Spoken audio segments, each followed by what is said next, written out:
Finally, let's put an end to this long series of countdowns. That's right, it's time to talk about my favorite flight levels. Now, the Spyro games usually focus more on platforming and collecting, which I like, and the flight levels actually kind of help add to this, as they have a bit more of a focus on the whole collecting aspect, as all you do is pretty much collect things in a certain amount of time within these levels. And it can be both fun and frustrating, it just depends. In this video, I will talk about my top 10 favorite flight levels from the original Spyro games. Keep in mind, this list is my own opinion. Well, let's get things started.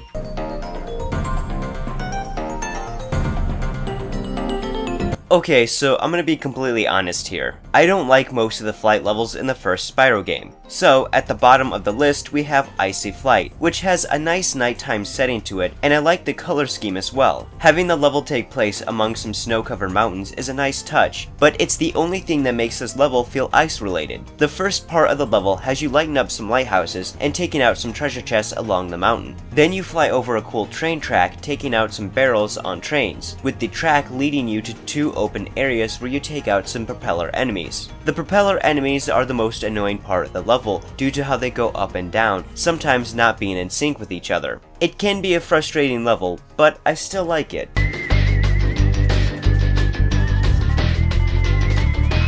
Spyro 2 has a great improvement in the flight levels, with the only one I hate being Metro Speedway. However, Canyon Speedway is mostly okay to me. First off, I rather like the theme of the level as it takes place in a canyon, which is a cool concept for these types of levels. However, the sand and dirt colors makes the level a bit dull to look at. With that being said, it makes up for this with its layout, having you take out rams on small ledges, then going through some rings that take you close to the lava at the bottom of the canyon, then running along the tracks that goes in and out of the canyons, and ends with you having to take out some vultures who are flying around in a circle. The vulture section is the weakest part of the level, to me anyway, but the mission on this stage is slightly worse. In the mission, you fly around on a plane shooting at some balloons, which is fun, but there's some really stupid placements of the balloons, making some of them easy to miss. Despite that, I still like most of this level.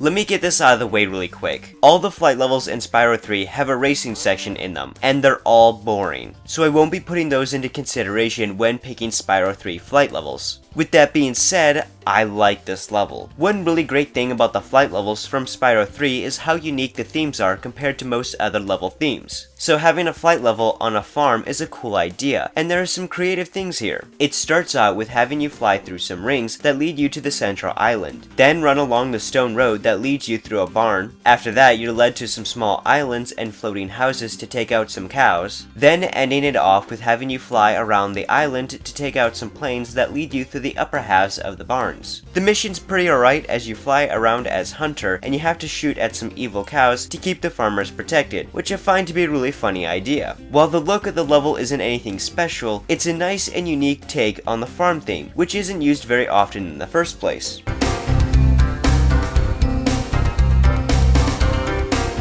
Sunny Flight is the strangest flight level from the original trilogy, not because of how the level is laid out, no, it's how you unlock the level by jumping on some stones in the correct order that makes this one really stand out. Now, the level itself isn't bad. It has a cool design with the open ocean water, the track around the island, and the crystals growing off the island. You fly over the track in order to take out some barrels on some trains, going through the crystal caves to take out some treasure chests, flying around the island by going through the arcs, and then flying around in a circle to take out some planes. In my opinion, the plane section is the most annoying since the planes are flying in an awkward circle, but I think it's a good level to get introduced to the flight levels in the game.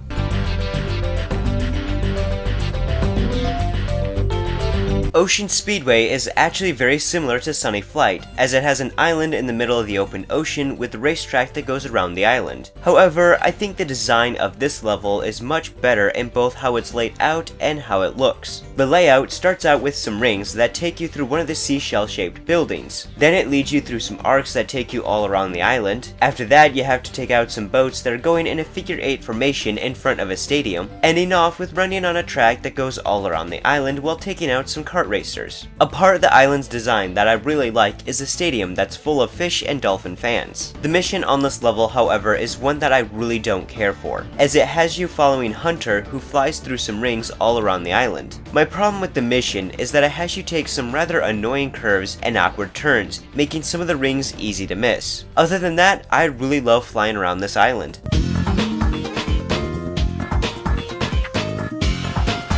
So this might be the least original themed flight level from Spyro 3, but it's still quite creative and one that I really like. First off, the level looks very visually good, and it's a very fun place to explore as it has a bit of a swamp feel to it. Plus, the layout of the level is super great, as it starts off with having you fly through some rings. This then leads you to some dandelions that burst when hit, as they lead you around to the cave where you have to take out some swinging spiders, that also goes through a log, ending things off with some butterflies flying around a large mushroom. Sure, it's possible to miss a spider, but to me they're usually pretty in sync with each other. The mission here is fun, as you play as Hunter in a plane in which he flies around the stage trying to take out some flying saucers. Well, it's not the most original level, it's one that I still really like.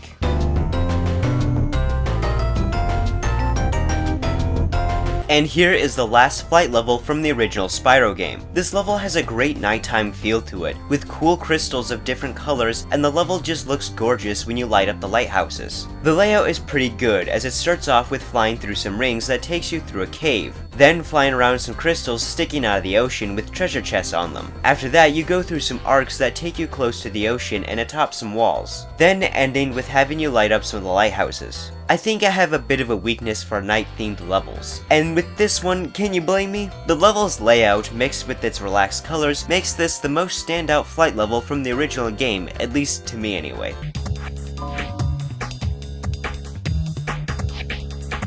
Honey Speedway has the most unique level theme I've ever seen. Having a level based around a swamp of honey is so cool. The level is such a visual treat with large honey hives, a river of honey, large flowers and dead trees, cool mountains, and even a temple at the center of the island. The layout starts off with having you go through some honeycomb rings, then flying through some honey-filled hives, leading to some large flowers where you have to take out some bees, ending things off with taking out some bears and boats as you fly over the river of honey that goes around the island. The bees could be considered the most annoying part since they fly up and down, but since they're usually in sync, I never find it too hard. The mission here, however, is rather boring, as it's about Hunter dodging objects as he goes down the honey river to keep away from a flying saucer. In the end though, this is by far one of the most unique flight levels of the series, and it's a good one too.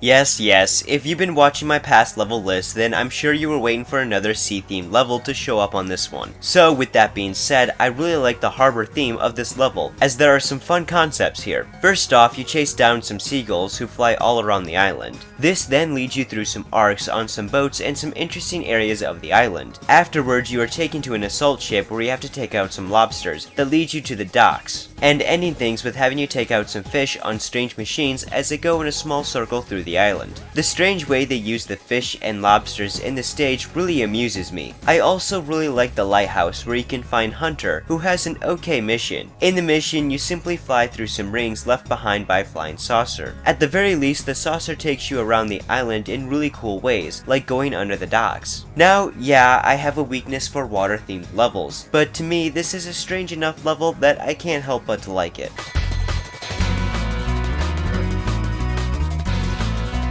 Yay! An actual ice-themed flight level! This is honestly a really good level and my favorite of the flight levels from the original Spyro games. It's a cool large iceberg with smaller ice pieces surrounding it. The layout is pretty good as you fly around the snowy mountain taking out some cavemen in the sky and the cavemen in the snowmobiles on the ground. Then there's flying through some arcs that take you around some floating ice and through the central building. Then flying around some of the smaller icebergs to take out some of the skating cavemen and the sea monsters floating in the ocean. The mission is pretty fun too, as you simply have to go through some rings as Hunter drives a speedboat. Plus, breaking the igloo that Hunter hides in is fun too. I love the dark blue ice and ocean water mixed with the white snow and the light pink sky. In the end, this is a really great ice level that I enjoy playing every time I replay Spyro 2, and to me, it's the best flight level of the original Spyro games. Well, I hope you enjoyed this list, and please share your favorite flight levels in the comments below. This ends my series of countdowns on the original Spyro games, and hey, maybe someday in the future I will do a similar series of countdowns on other video game series that I enjoy. But until then, I'm MCB the PS2 Gamer, and I'll see you next time.